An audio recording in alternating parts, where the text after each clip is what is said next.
My insane ex-wife manipulated the legal system and got me wrongfully sentenced to prison. So after getting out I got her evicted. The reason I ruined my ex-wife's life starts at the time of our divorce. She falsely reported me for being violent, then coerced her sister into testifying on her behalf, and thus got a restraining order against me as well as full custody of our kids. That was already a hard blow. But what came next was the knockout blow for me. My mother was diagnosed with terminal cancer and was told she had 3 months to live, and her dying wish was to have her grandkids visit her in the hospital so she could see them one last time. So I violated the restraining order and contacted my ex. I promised that I wouldn't be in the room with them, and that all I ask is for her to let our kids see their dying grandmother one last time. She laughed at me in response, then said that not only would she not let the kids visit, but that she won't even take them to the funeral. Turns out, she also went to the police and reported me for violating the restraining order. I ended up being arrested, and although the judge said he understood why I did it, he still ruled it as a breach of the restraining order and sentenced me to 4 months in jail. My mother passed away while I was locked up, and I never even got to say goodbye. But when I got out of jail, I was a different person. That anger I felt was all I could think about. I didn't care about right or wrong anymore. I just wanted to hurt my ex-wife, Laura, the way she'd hurt me. I knew I couldn't go near her, not with the restraining order and all, but that didn't mean I couldn't ruin her life from a distance. The anger that I felt in my cell was replaced with emptiness. I had nowhere to go, no one to turn to. Most of my family had written me off long before I ever got locked up. They didn't even call when mom passed. They just let me be in that cell. I had no choice but to start over, but it wasn't as easy as it sounded. I had no job,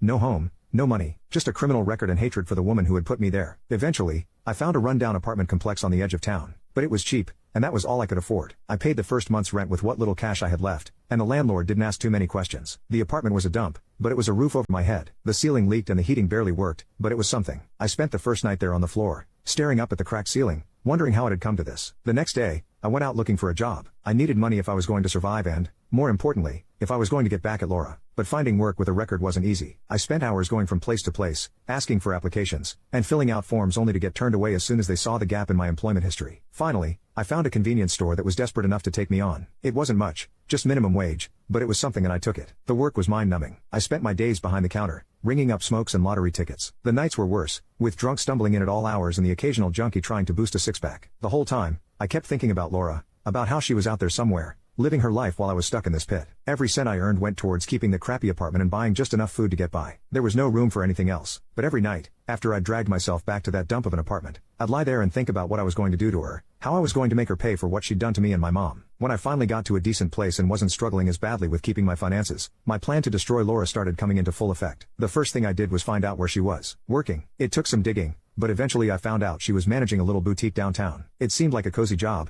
What a shame it would be if someone were to get her fired, I thought to myself. I figured it was the perfect place to start. I found this raggedy computer from a pawn shop and bought it. When I got home I sat in front of my computer and created a bunch of fake online profiles. It felt like hours had passed since I started this, but I wasn't even close to being done. This was the 4th profile today, but it had to be different from the others. Each profile needed its own personality. This wasn't something I could just throw together. I had to be concise. I had to be convincing. I filled in every detail, including names, birthdays, hobbies and even a few photos I'd pulled from some random corners of the internet. The first one was easy. A middle-aged woman who loved floral patterns and had a soft spot for her golden retriever. She was the type who'd frequent Laura's boutique, who'd be devastated if the customer service didn't meet her high standards. The second profile was a younger guy, tech-savvy, and quick to post a review if something ticked him off. He had a poor temper. He'd be the kind of customer who noticed every little thing and had no problem calling out bad service when he saw it. The third one? An older man, the grumpy type who was impossible to please but whose words carried weight because of his age as well as the fact he was an army veteran. Not a good look to be rude to him. These people all needed to be real, at least on the surface, so no one would ever question the stories I was about to tell. As I moved on to writing the fake reviews, I could feel my anger building up again. The thought of Laura sitting comfortably in that boutique, living her life like nothing had happened made my blood boil. My mother's voice echoed in my head. Her final wish was replaying in my head over and over, and the thought of Laura reporting me to the cops like I was nothing broke my heart. I wasn't even worth giving my dying mother a last moment of happiness. I started typing the first review, keeping it simple, just a comment about a rude remark she'd made to a customer. But that alone wasn't enough. I needed to do more, to make her feel the way I had felt in that jail cell, knowing my mother had passed away alone because of her and her psychopathy. The next review was worse. I made up stories of her snapping at customers, making them feel unwelcome, and even insulting them under her breath.